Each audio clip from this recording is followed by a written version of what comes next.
Moscow under attack, largest drone strike on Russia. JD Vance's cousin, who fought for Ukraine, reveals how Russian troops shot each other and how Russian terrorists preparing to storm Sudzha in Kursk region. The latest news next. Reports indicate the largest drone attack on Russia since the start of the war. The main targets were Moscow and the Moscow region, while in the Ryazan region, the Belgorod military airfield was under attack. Here are all the known details about the large-scale attack on Russia reported by RBC Ukraine. The number of fatalities in the Moscow region of Russia has increased to 2. The attack began around 4 a.m. local time. Moscow and the surrounding areas were the primary targets. However, reports of air defense activity also came from the Kursk, Lipetsk, Bryansk, Belgorod and Ryazan regions. The Russian Telegram channel Astra Syrian Eyewitnesses report that the Belgorod military airfield in the Ryazan region may have been a key target. In total, the Russian Ministry of Defense claimed to have shot down 337 drones overnight. About Moscow and Moscow region, due to the massive attack, Russian authorities imposed the carpet regime, temporary flight restrictions at all Moscow airports, including Vnukovo, Zhukovsky and Domodedovo. One drone reportedly crashed near Domodedovo airport, landing on the premises of the Miratorg distribution center. One security guard was killed and 3 were injured. A fire broke out in the parking lot. Additionally, some trains were cancelled due to damage to railway tracks near Domodedovo. Debris from the downed drones also struck apartment buildings, private houses and vehicles. In the city of Vidnoye, fragments fell on a residential complex, while similar damage was reported in the villages of Vysoky Bereg and Alexandrovka, Moscow region. In Moscow, debris fell on Domodedovskaya Street and another drone crashed into an apartment building in the city of Ramenskaya, hitting a cottage as well. Mesh reports that drone fragments also fell in the forest park in the Kapotnya district of Moscow, where a Gazprom neft refinery is located. Moscow Mayor Sergei Sobyanin spent most of the night informing residents about the so-called downing of drones that continued to approach the city. According to him, 74 UAVs were allegedly shot down near Moscow. Sobyanin claimed the largest enemy drone attack on Moscow has been repelled. A total of 74 drones were shot down near Moscow, with hundreds more intercepted at various locations. He did not report any casualties in Moscow, but confirmed debris had fallen in Ramenskaya, Domodedovo and Domodedovskaya Street. Moscow region Governor Andrei Vorobyov initially reported 1 fatality and 3 injuries, but later the number of injured rose to 20. He said at least 7 apartments in the region were damaged. Other regions of Russia. The Russian Ministry of Defense stated that this was the largest drone attack of 2025. According to official figures, 91 drones were destroyed over the Moscow region, 38 over the Bryansk region, 25 over the Belgorod region, 22 over the Ryazan region, 10 over the Kaluga region, 8 each over the Lipetsk and Oryol regions, 6 over the Voronezh region, 3 over the Nizhny Novgorod region. The highest number of drones was reportedly shot down over the Kursk region, 126. Andriy Kovalenko, head of Ukrainian Center for Counter and Disinformation, reported that the attack targeted Kursk, where Russian forces have recently intensified their offensive operations. He also confirmed strikes on Moscow and the Belgorod military airfield in the Ryazan region. In the Lipetsk region, 1 person was injured after stopping to watch a drone in the sky, according to regional governor Igor Artamanov. Meanwhile, in the Belgorod region, 36 settlements in the Krasnoyarushsky and Rakitansk districts lost power following the attack.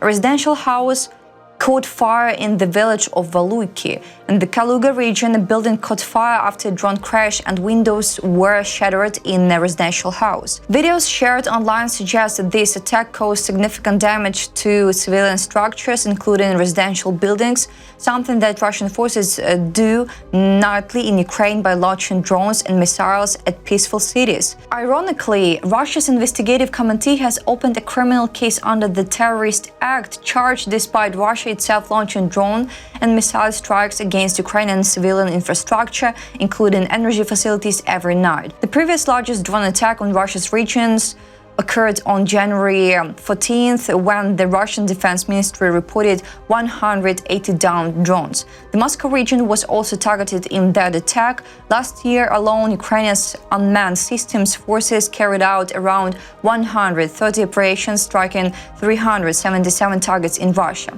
Commander-in-Chief Alexander Syrsky stated that Ukraine's deep strike capability has reached 1,700 kilometers into Russian territory, with new long-range systems being developed. We are hitting the enemy at a distance, increasing strikes on its territory.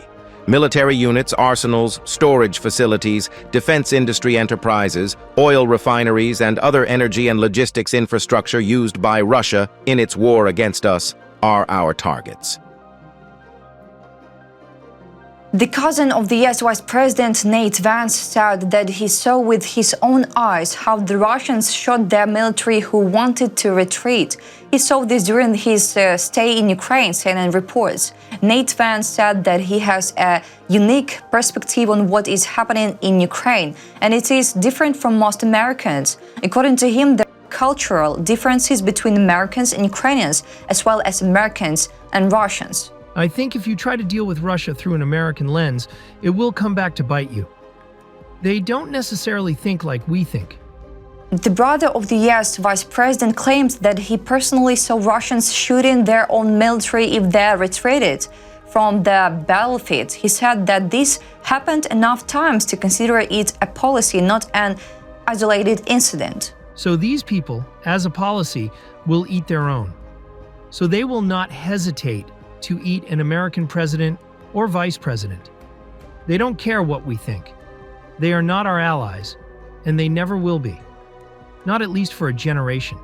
About background, recently it became known that the cousin of US Vice President JD Vance fought for Ukraine as part of the Da Vinci Walls. It was about JD Vance. According to media reports, JD Vance served in the US Marine Corps for 4 years, after which he lived in Texas and worked for an oil company. In March 2022, he traveled to Lviv because he wanted to help and saw history being written. Russia is preparing for an offensive on Sudzha. Russian troops have advanced in several directions, according to the American Institute for the Study of War. Russian troops are strengthening their positions in the Kursk region and are likely preparing to attack Sudzha in the coming days. Geolocation materials published on March 10th indicate that Russian units are advancing into the center of Martinovka, located northeast of Sudzha. According to the sources, the offensive involves units of the 44th Army Corps of the Leningrad Military District and the Akhmat Chechnya Regiment, which is subordinate to the Russian Ministry of Defense. It is also reported that Russian troops control Agronom, Kalmako, Mikhailovka and Bogdanovka, located in the vicinity of Sudzha. Russian military bloggers claim that the fighting continues in Myrny and Kozachya Lokna, as well as on the outskirts of Sudzha from the north, east and south. In particular, units of the 40th and 810th Marine Brigades and the 177th Marine Regiment, as well as up to 2 battalions of North Korean troops, are involved in the offensive. However, RSW analysts have not yet found confirmation of some of these statements. The situation at the front remains tense, and Russian forces continue to actively engage in combat in the region. About fighting for Kursk region, Ukrainian military officials who spoke to the New York Times said that the lack of intelligence from the United States is creating significant difficulties for defense in the Kursk region. According to them, Russian and North Korean troops are actively advancing, which complicates the situation on the front. An American military official confirmed to the agency that the lack of intelligence did affect the ability of the Ukrainian armed forces to effectively counter the Russian attacks in the area. ISW analysts note that it was during this period that Russia began to advance faster, which may indicate a significant impact of the suspension of data sharing by the United States. The Telegraph reports that about 10,000 Ukrainian soldiers may be surrounded by the Russian army's breakthrough and attack on key supply routes. The journalist suggests that this situation is a consequence of Ukrainians' restricted access to American intelligence. Military expert Pavlo Narozhny believes that Russia is trying to take advantage of the temporary difficulties, but the main factor is not the suspension of data exchange, but the delay in military assistance from the United States. According to him, the shortage of ammunition and other equipment has significantly affected the course of hostilities. At the same time, Russian forces are using traditional frontal offensive tactics. They have managed to advance in some areas, but the main problem is the threat to Ukrainian supply routes, which makes it difficult to supply units on the front line. That's all for today. Thanks for watching this video. Like and subscribe.